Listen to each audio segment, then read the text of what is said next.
Welcome back, Monarchs. One Dragon here. I was fortunate enough to be given early access to the Call of Olympus DLC a few days before its official release. In that time, I've completed 2 playthroughs, and the Greek mythology, new mechanics, and god quests make it feel more like a new game in the series rather than just a DLC.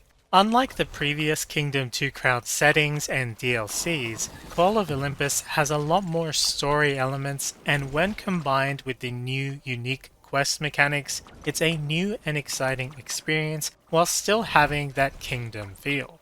Since the DLC is so different and there's lots of story elements and puzzle solving, I wanted to make a video outlining some tips while avoiding major spoilers. Also, I've only played on the cursed setting, so some of the advice may not be necessary on the lower difficulties. First of all, use the Brazier or Oracle frequently. In all of the previous settings of Kingdom 2 Crowns, the main objective is conquering the Greed by escorting a bomb to seal Greed caves. You repeat this 5 times, once on each island, or 6 times in Norselands. However, in Call of Olympus there are no caves, instead you have quests from different gods to fulfill. The details of each quest will be updated at the Brazier as you progress, and once finished it will let you know when to build a boat and leave the island. If you are ever confused about what to do next, or have taken a break and forgotten the objectives, spend a coin at the Oracle to find out what to do next. It's also a really good idea to check the Brazier when you're about to leave an island to make sure that you've completed the quest. Tip number 2, expect a longer campaign and prepare for winter. In the base game, there's 5 islands total and 6 in Norselands. However, there are 10 islands in Call of Olympus. Taking a look at the map, the 5 inner islands are fairly small. I call them minor islands, and they have simple objectives. However, the outer islands of the archipelago are where the real challenges begin. Regardless, it'll be a long campaign, so be sure to prepare for winter. Next, you can attack without knights or squires. Depending on the islands you choose to travel to, it may take you a bit to find the Stone Island upgrade and build squires or knights. However, you can attack with the new units, the hoplites. Unlike the base game, you can access a spear vendor without stone technology, and the hoplites are necessary to complete the first island of the DLC. Once you have enough hoplites, they'll form a phalanx formation when defending or attacking. At either end of your kingdom, you'll find a banner where you can pay 2 coins to pick up the banner and lead your units into battle. The hoplite spears seem to have limited durability, so be sure to have some extra hoplites or extra spears ready to replenish and reinforce your phalanx when you attack. Next, use the banner squad to expand.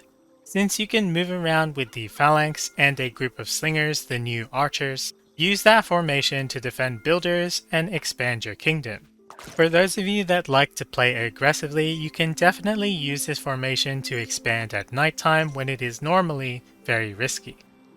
Next, bring an army with you to objectives, at least until you get a good mount. If you've played Kingdom 80s, you may recognize some of the new objectives, but for those that haven't, look out for anything that looks infected, as it likely spawns greed. There's also some quests that don't look infected that can be quite dangerous if you're not careful, especially on the hardest difficulty because there can be crown stealers. Regardless, always be prepared to fight or defend your kingdom from an attack.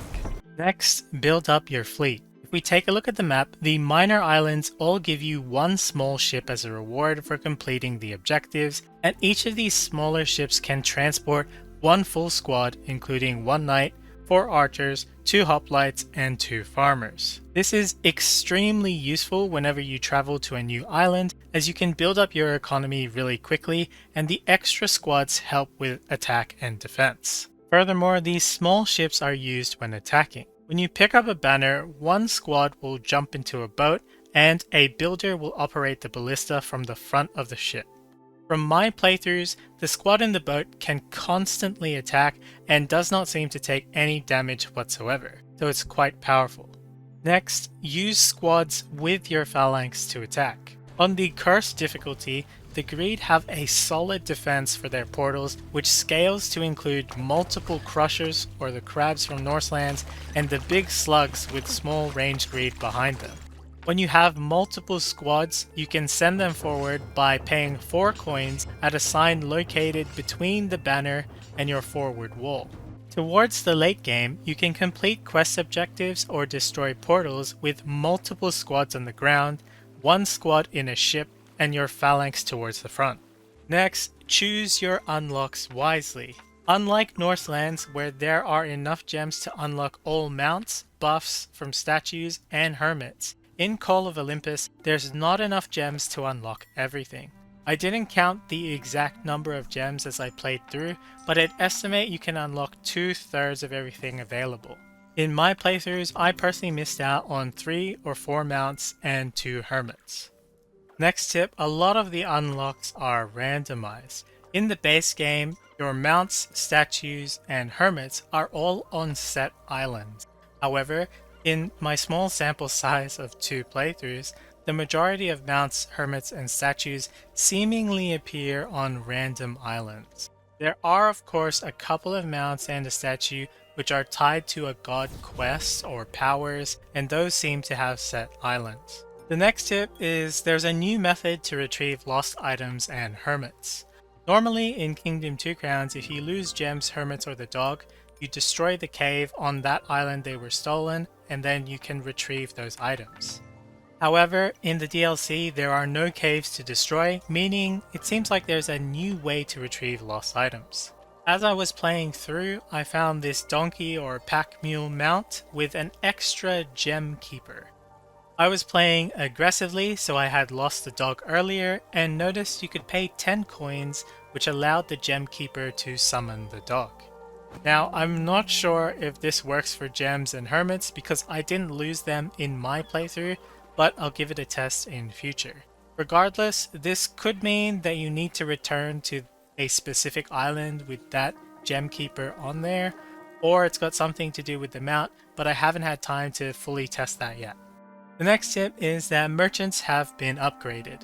In the base game, you need to leave trees around the merchant camp to keep receiving money from the merchant. However, in the Call of Olympus DLC, they now have solid buildings that won't disappear if you cut the trees around them. As mentioned earlier, the islands on the inside of the archipelago are easier, and all 5 of these islands have merchants. Finally, the island progression is non-linear.